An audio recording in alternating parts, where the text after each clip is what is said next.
Relativity Space's Terran 1 has just made history as the world's first 3D printed rocket to reach space.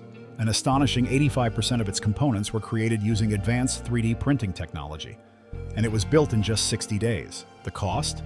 A mere $12 million, a staggering contrast to NASA's $120 million for similar missions. This breakthrough not only revolutionizes rocket manufacturing, but also paves the way for future missions. Imagine printing rockets directly on Mars, reducing the need for costly transport from Earth.